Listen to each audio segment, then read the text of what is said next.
Imagine being so jealous of someone you would tell their boyfriend not to propose to them and, in fact, to continue with his relocation to another part of the UK and cut all ties with her. Story time of how my best friend did that to me.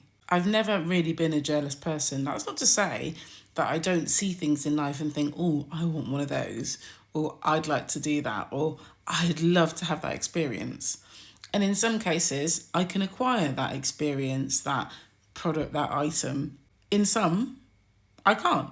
And that's life, right? It either goes on my bucket list or it's a pipe dream. It's something that I dream about, or daydream about in quiet hours. I don't apportion any emotion to the person who's already got that. I don't have any feeling actually towards that person because of what they've been able to experience or buy or have gifted to them or whatever.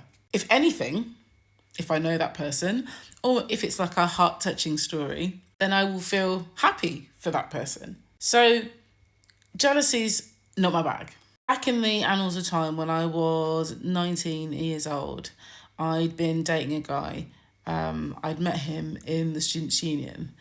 It was quite, I would say, a beautifully fated moment. I had no idea that he was checking me out. I haven't always kind of realised that I am as attractive as I might be. I've had a big chip on my shoulder. I carried that, pretty for a black girl kind of thing. I have pretty much always been fairly natural. It's not that I haven't worn false eyelashes or, had my hair in extensions. I've even had a weave once, I've been through all those stages, but more often than not, I'm natural. And you get a different kind of attention when you're natural. You just do. And also, if you don't think you're attractive, then that kind of seals the obliviousness, if that makes sense. Anyway, he made it very, very, very, very clear by, first of all, inviting me and my friend over, buying us drinks. He was older, about 10 years older than me, and he was doing his master's. So, yeah, he was an interesting and educational partner. Very masterful, took the lead. Look at me getting lost in my memories. Anyway, we got on really well, despite the age gap. And there came a time when he got a really amazing job offer with a very, very big global brand. And it meant that he had to move away.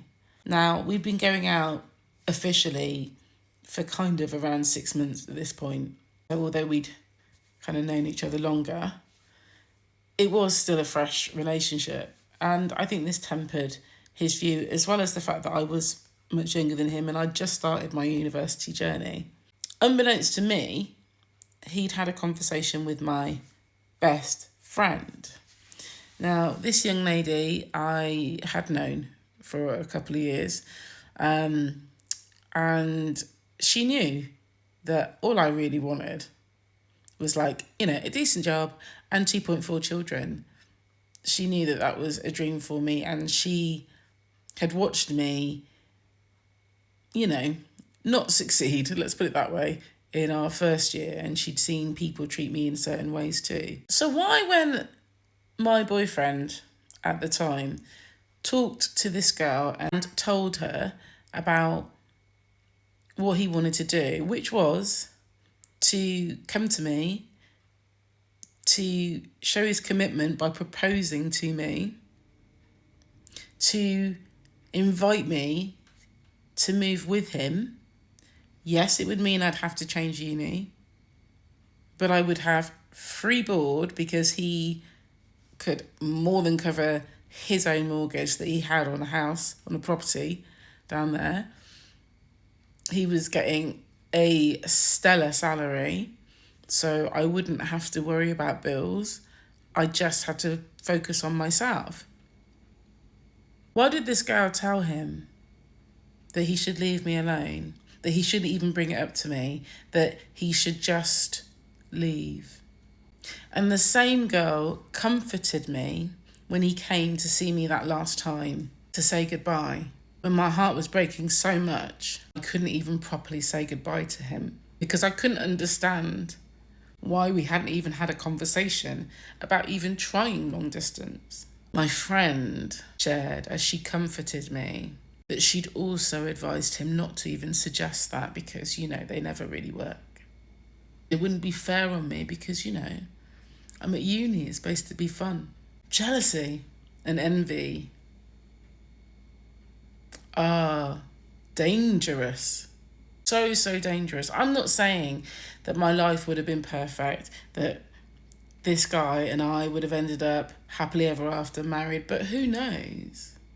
We'll never know because somebody let their own feelings of inadequacy, their own insecurities, their own failures in love to influence them into thinking that they had a right to get in the way of somebody else's love story. It just makes me feel even more hypervigilant these days when it comes to jealousy or envy. If I so much as sniff it on you, you are gonna have to stay all the fuck way over there because you're dangerous. My life is my life. I make the decisions, not you. I could never do what my friend did. And my biggest mistake in that situation was to continue a friendship with her in the months afterwards. It didn't last long afterwards, but I should have slapped the taste out of her mouth while she was patting me on my back, comforting me. Stay vigilant, people. There's a lot of unhappy people out here watching your life and wishing they had it.